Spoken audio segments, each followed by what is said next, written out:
கருங்கல் அருகே ஓடும் பஸ்ஸில் குழந்தையிடம் 1.5 பவுன் நகை பறித்த பெண் கைது.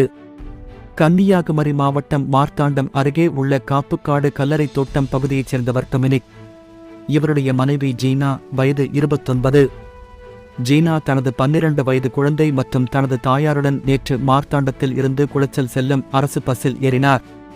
அந்த பஸ் கருங்கல் அருகே வந்தபோது அவரின் பின் இருக்கையில் அமர்ந்திருந்த பெண் ஒருவர் ஜீனாவிடம் இருந்த குழந்தையை வாங்கி கையில் வைத்துள்ளார்.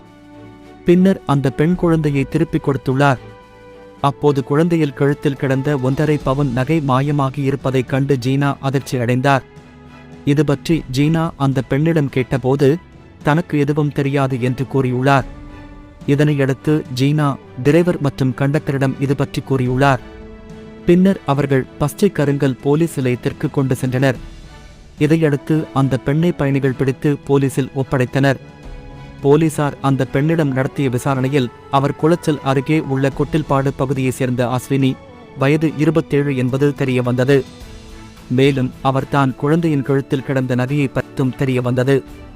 இதையடுத்து அவரிடமிருந்து நகையை மீட்ட போலீசார் இதுகுறித்து வழக்கு பதிவு செய்து அஸ்வினியை கைது செய்தனர்.